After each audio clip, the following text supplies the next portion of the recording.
నేను బాగా చదువుతున్నాను, బాగానే ఉన్నాను. అక్కడ నువ్వు బాగా ఉన్నావని అనుకోలేను. పోయినసారి ఎంత కష్టపడి డబ్బులు పంపించావో నాకు తెలుసు.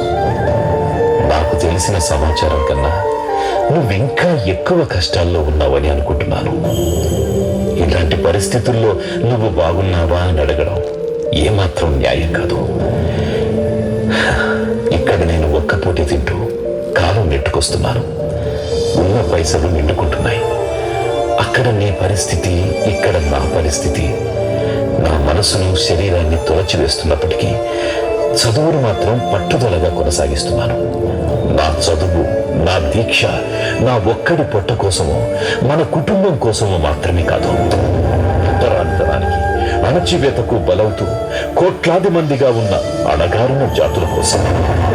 అదొక్కటే నన్ను ఎన్ని కష్టాలనైనా భరించేటట్లు చేస్తోంది. కొంచెం పైకం కావాలి. నీ ఒంటి మీద లేదా ఇంట్లో ఇంకా ఏం మిగిలిన్నాయో నాకు తెలీదు.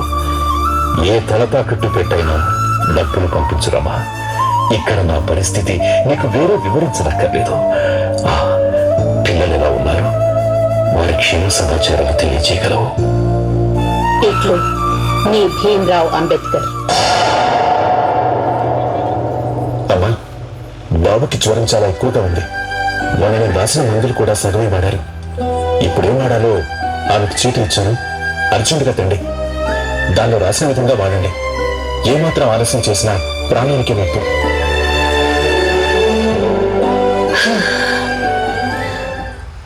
ఒంటి మీద ఇంట్లో విలువైనవేవీ మిగలలేదు. ఈ ఒక్క మంగళసూత్రాలు తప్ప. అటు బిడ్డ ప్రాణం, ఇటు భర్త చదువు. దేవుడా, ఏది నాకు దారి? ఇవి తెగ నమ్మితే ఎంతొస్తుందో తెలియదు. ఎంతమంది తల్లులు, బిడ్డలు నాలాంటి స్థితిలో ఉన్నారు. నాకన్నా హీనంగా, దీనంగా ఉన్నారు. నా భర్త అలాంటి వారి కోసమే పాటుపడుతున్నారు. నేను ఆ అభాగ్యులలో ఒకదానిని. ఎంతైనా రాని వచ్చిన డబ్బులు నా భర్తకే పంపాలి. ఎందుకంటే అంబేద్కర్ కోటి మందిలో ఒకరు కాదు, కోటి మందికి ఒక్కడు.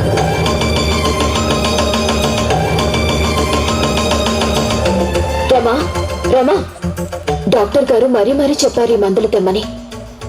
ఈ రమ ఎక్కడికి వెళ్ళింది? మందుల చీటీ నా దగ్గరే ఉంది. ఈ మనిషి ఎటు వెళ్ళిందో ఏమో.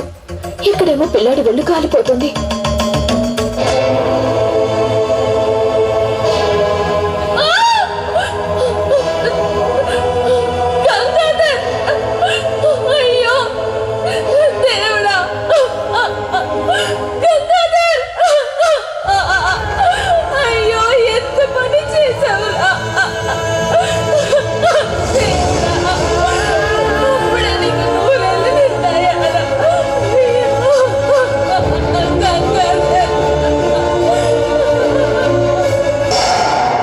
Son Gangadhar passed away due to severe fever.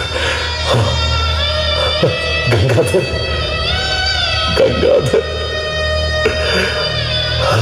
ఎంత పని జరిగింది. ఈ పుత్ర శోక పరంపర భరించలేకున్నా అక్కడ రమ బిడ్డ పైన దుఃఖాన్ని ఎలా తట్టుకుంటుందో ఏమిటో. కర్తవ్యం, నా కర్తవ్యం నన్ను కార్యోన్ముఖుడవై కదలమంటోంది. నా బిడ్డల త్యాగాలను వృధా కానివ్వను.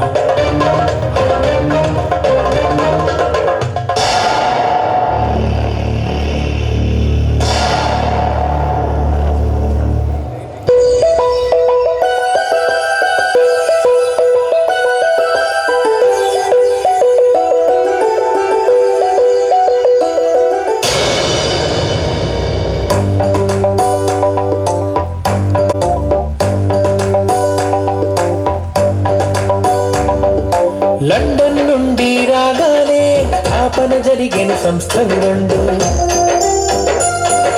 లండన్ నుండి రాగానే ఆపన జరిగిన సంస్థలు రెండు. రామచంద్ర కృష్ణాజీ తొలి అధ్యక్షులుగా బహిష్కృత హితకారిణి సంస్థ బహిష్కృత హితకారిణి సంస్థ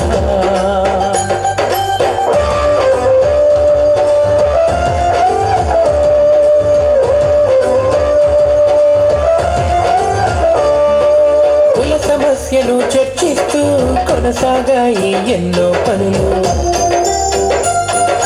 కుల సమస్యలు చర్చిస్తూ కొనసాగాయి ఎన్నో పనులు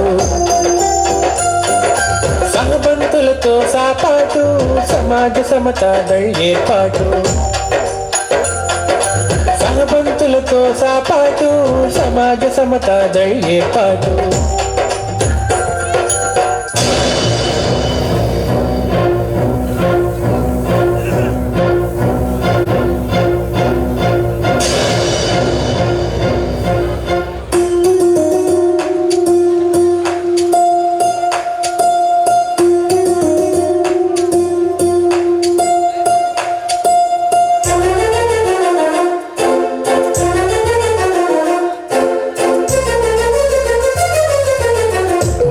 పట్టణంలో చౌదారు చెరువు మహదు పట్టణంలో చౌదారు చెరువు అంటరాని వారంటూ నీరు తాగనీయరు ఈ ఘోరం మార్పేటందుకు నడిపాడు దండు అందరిలో ధైర్యం నింపి సింహంలా నడిచాడు ఆత్మగౌరవం నిన్న మన అందరి ప్రాణం కన్నా ఆత్మగౌరవం నిన్న మన అందరి ప్రాణం కన్నా పశువుల కన్నా మనం హీనమా అంటూ దండును నడిపించాడు పశువుల కన్నా మనం హీనమా అంటూ దండును నడిపించాడు ఈ చౌదార్ చెరువులో పశువులు దిగొచ్చు, కానీ మనం మాత్రం చెరువును తాకరాదు, నీళ్లు తాగరాదు. మనం పశువుల కన్నా హీనమా? సవర్ణుల ఆగడాలకు స్వస్తి చెబుదాం. రండి సోదరులారా, చెరువులోకి దిగండి, నీళ్లు తాగండి. రండి రండి.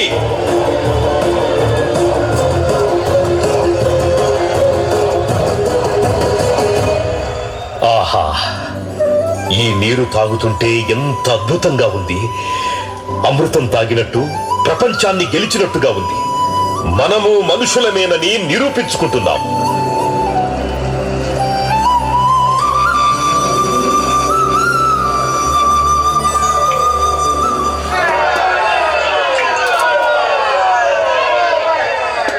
ఆగండి, ఏమిటి దౌర్జన్యం? ఏమిటి దుర్మార్గం? ఏమిట్రా వీళ్లతో మాటలు? కొట్టని కొడుకుల్ని, చెరువు మల్లం చేసిన వాళ్ళని ఎరగదీయాలి.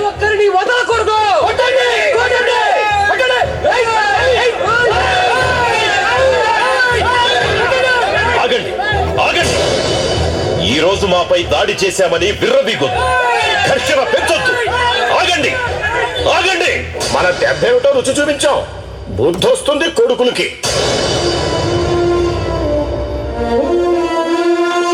బాబా బాబా, ఒక్కసారి ఊను. మనపై దాడి చేసిన వాళ్ళు అంతు చూస్తాం. ఊను బాబా, ఊను. ఆగండి, రెచ్చిపోవద్దు. చట్ట ప్రకారం పోరాడుదాం. నా మాట వినండి.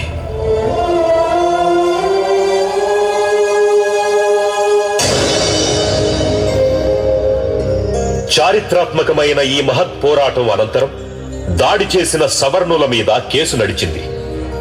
5గురికి 4 నెలల కఠిన కారాగార శిక్ష పడింది. మనం నీళ్లు తాగిన తరువాత వాళ్ళు గోమూత్రం, ఆవు పేడతో చౌదార్ చెరువును శుద్ధి చేశారట. వాళ్ల నోటికి హద్దే లేదు. మనం గొడ్డు మాంసం తింటామట, మనల్ని తాకరాదట. అంటరాని వాళ్ళు అంటూ నిరంతరం అవమానిస్తారు ఈ మనువాదులు. అసలు అంటరాని వాళ్ళంటే ఎవరో తెలుసా? చెబుతాను వినండి. ఎక్కడి నుంచో ఈ దేశానికి వచ్చి దాడి చేసి ఆక్రమించుకున్న వాళ్ళు ఆర్యులు. ఆ దాడిని ఎదుర్కొని ఈ దేశం కోసం పోరాడిన వారు ఇక్కడి మూలవాసులు.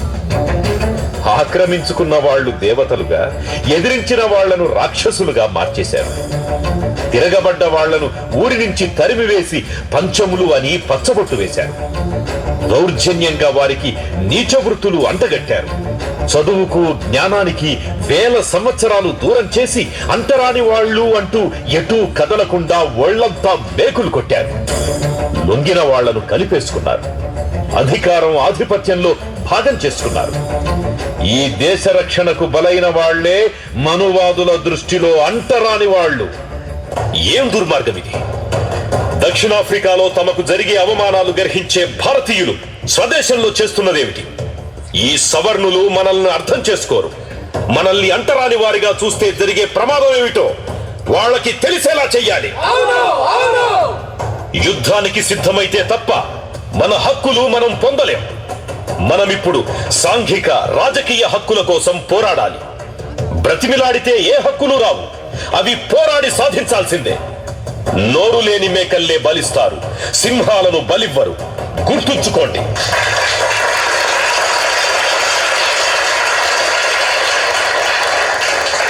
అంబేద్కర్ జిందాబాద్! అంబేద్కర్ జిందాబాద్! అంబేద్కర్ జిందాబాద్! అంబేద్కర్ జిందాబాద్!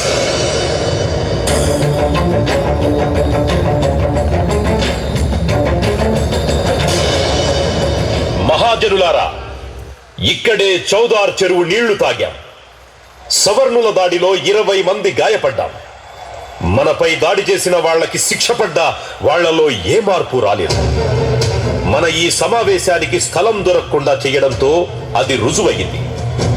ముస్లిం సోదరుల సాయంతో ఈ స్థలం దొరికింది. ప్రపంచంలో ఎక్కడా ఇంత నీచమైన అంటరానితనం లేదు. మనుషులను పశువుల కన్నా హీనంగా చూసే మనిషి జాతే లేదు. హిందూ సమాజంలో అసమానతలకు దారితీసిన ఈ వర్ణ వ్యవస్థను సర్వనాశనం చెయ్యాలి. మనుషులంతా అమ్మలకే కదా పుడతారు. ముఖం నుండి బ్రాహ్మలు, భుజాల నుండి క్షత్రియులు, తొడల నుండి వైశ్యులు, పాదాల నుండి శూద్రులు పుట్టారట. వీరికంటే హీనులైన పంచములు ఎక్కడి నుంచి పుట్టారు? నిమ్న జాతుల వాళ్ళు సహజ రీతిలోనే పుట్టారు. నీచమైన వృత్తులకు మనలను బందీ చేసిన వర్ణధర్మానికి తల్లి ఈ మనుధర్మ శాస్త్రం. దానిని నాశనం చేస్తేనే హిందూ మతానికి మనుగడ. మనుధర్మం అంటే బ్రాహ్మణవాదపు ధర్మంరా, దాని పేరు మనుధర్మంరా. బ్రాహ్మణవాదపు ధర్మంరా, దాని పేరు మనుధర్మంరా. సూత్రవర్ణం పేరిట దాని నాస్తికమెంతని చెప్పనురా. బ్రాహ్మణవాదపు ధర్మంరా, దాని పేరు మనుధర్మంరా.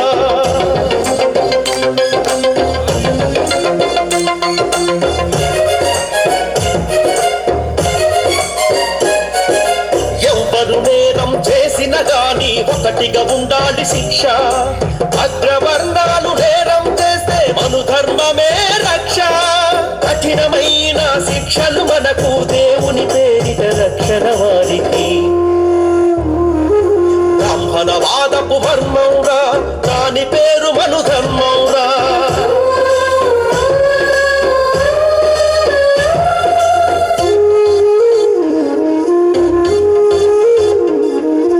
అన్యాయం అనరాదంట, ఎదురు తిరగడం తగదంట.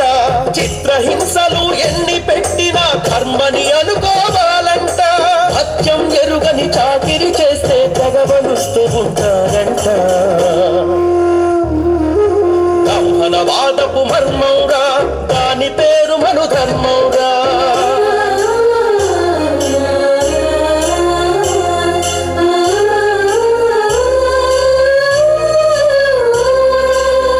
మానం మన ప్రాణం వారికి గట్టిపోచ కన్నాహీనం. మంచి బట్టలు వేయరాదు, బంగారు నగలు కొనరాదు. ఇల్లు మంచిగా ఉండరాదు, కమ్మని వంట తినరాదు. బ్రాహ్మణవాదపు మర్మంరా, దాని పేరు మనుధర్మంరా.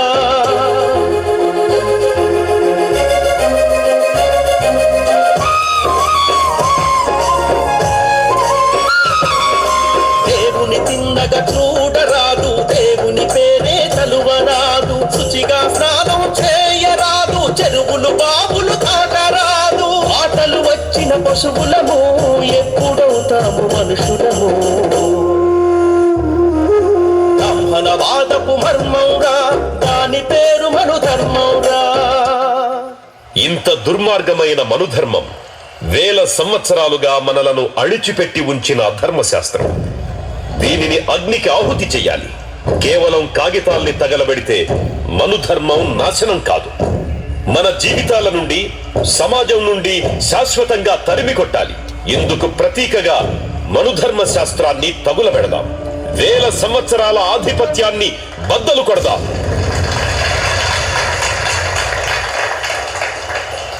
దేశంలో ప్రజలందరికీ అన్నింటిలోనూ సమాన హక్కులుండాలి. అందుకు ఈ మనుధర్మ శాస్త్రాన్ని, ఈ దేశంలో కుల వ్యవస్థ, అర్చకత్వం ఒక్క బ్రాహ్మణులకేనా? అందరికీ అర్హత, అందరికీ అర్హత.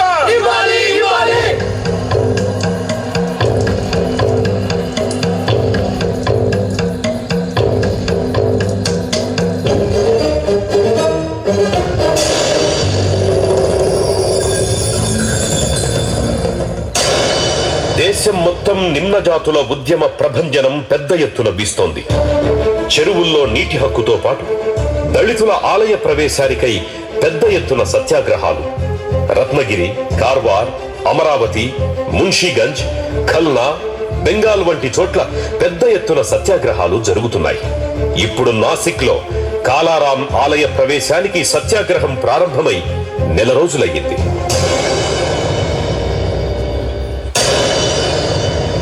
చూడండి అంబేద్కర్, ఆలయం మూతపడి నెల రోజులైంది. మీ వల్ల, సత్యాగ్రహం వల్ల భక్తులు ఇబ్బంది పడుతున్నారు. అయితే ఆలయంలోకి అందరి భక్తుల్లాగే మా వాళ్లను కూడా అనుమతించండి. అది జరిగే పని కాదు. అయితే మేము సత్యాగ్రహం వదిలేది లేదు. మీరిరువురు పంతాలకు పోతే, ఈ రోజు రథోత్సవం జరగకపోతే పెద్ద అపచారం జరుగుతుంది, అరిష్టం జరుగుతుంది. మధ్య మార్గంగా రథోత్సవం కోసం ఒక పరిష్కారం చెబుతా, తప్పక వినాలి మీరు. మధ్య మార్గం ఏదో చెప్పండి. మీ ఇరు వర్గాల్లో బలశాలురైన యువకులు సరిసమంగా రథాన్ని లాగండి, సమస్య పరిష్కారం అవుతుంది. ఏమిటి, నేను చెప్పిన దానికి సమ్మతమేనా? అలాగే, మాకు సమ్మతమే. అయితే ఏర్పాట్లు చేద్దాం. మోసం మోసం, మనకు చెప్పింది ఒకటి, అక్కడ చేస్తుంది ఒకటి. పక్క సందులోంచి రథాన్ని సవర్ణులు తీసుకుపోతున్నారు. మోసం, అంత మోసం. దీన్ని సాగనివ్వరాదు. ఆగు కండేకర్, ఆగు. మేము వస్తున్నాం. ఒక్కడిగా వెళ్ళకు, ఆగు.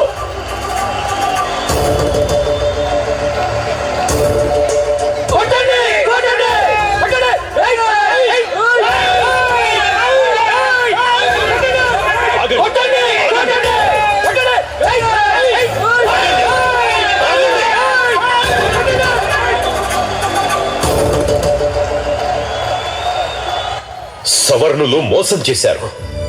ఈ ఉద్యమం ఆగేది లేదు. మనలను రానివ్వని ఆలయం ఎలా తెరుస్తారో చూద్దాం. గాయపడ్డ వాళ్ళని ముందు హాస్పిటల్ కి తరలించండి.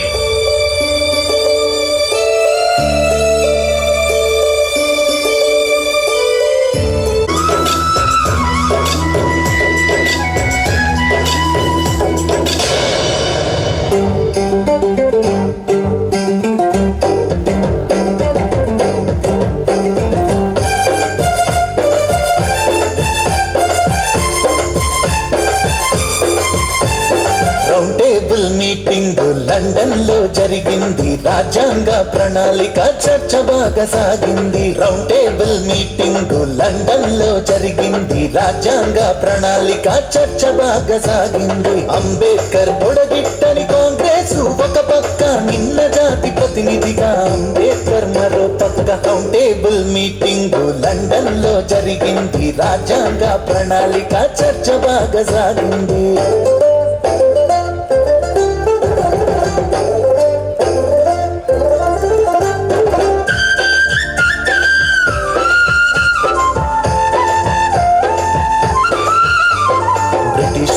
దేశద్రోహి అంబేద్కర్ అన్నారు, నిన్న జాతి హక్కులు అడగరాదన్నారు. గాంధీజీ ఉండగా అంబేద్కర్ ఎవడంటూ అల్లర్లు చేశారు, బెదిరించ చూశారు. లండన్ కు వెళ్ళాడు అంబేద్కర్, సింహంలా గర్జించను దేశభక్తి ప్రతిపదము తొణకంగా.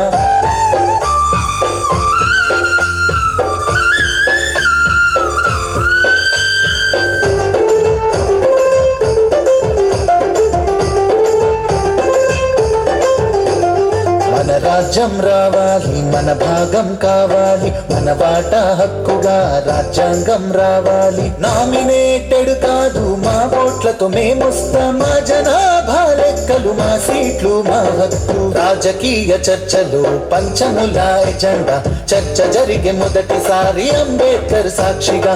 దేశమంటే ప్రజలైతే మేం ప్రజలం కామా, దేశ స్వేచ్ఛతోనే మా విముక్తి సాధ్యమంటూ, దేశ స్వేచ్ఛతోనే మా విముక్తి సాధ్యమంటూ.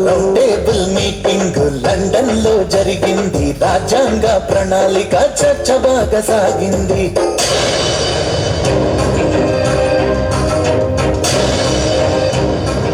అంబేద్కర్పై దాడిని అంబేద్కర్పై దాడిని అంబేద్కర్ జిందాబాద్, అంబేద్కర్ ప్రజలారా ప్రశాంతంగా ఉండండి, ప్రశాంతంగా ఉండండి. కోర్టులో కాంగ్రెస్ చేసిన దాన్ని మనం తేలిగ్గా తీసుకో. ఆ అల్లర్లపై విచారణ కోసం డిమాండ్ చేద్దాం. మీరు దయచేసి కాస్త ప్రశాంతంగా ఉండండి, కూర్చోండి. రమా, కోర్టు దాకా వచ్చిన నీ భర్త ఇంటికి రాడా ఏమిటి? ఇంత ఎండలో పడొచ్చి గంటల తరబడి మండుటెండలో నిలబడి ఎందుకు చెప్పి ప్రయాస? పైగా ఈ శాలువా ఒకటి ఊపిరాడకుండా. ఉండండి పెద్దలారా, మంచినీళ్లు తెస్తాను. కోర్టు దగ్గర అల్లరి చూసి చాలా భయపడ్డాం అంబేద్కర్.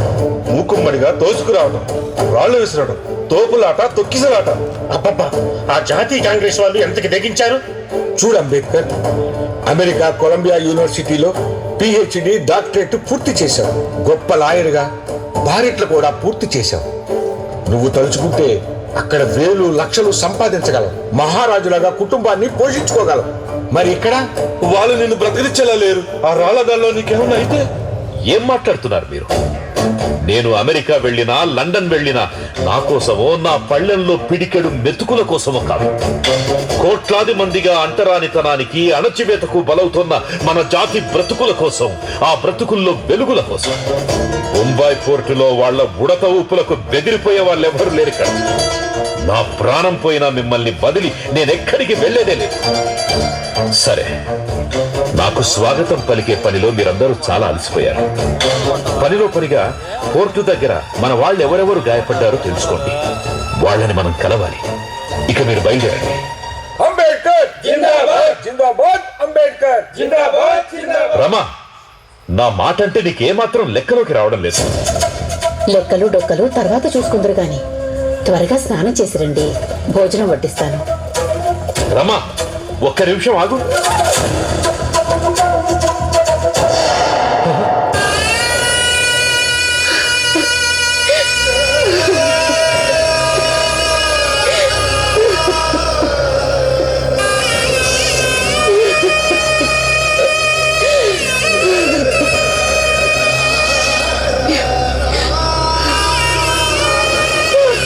Ha ha ha!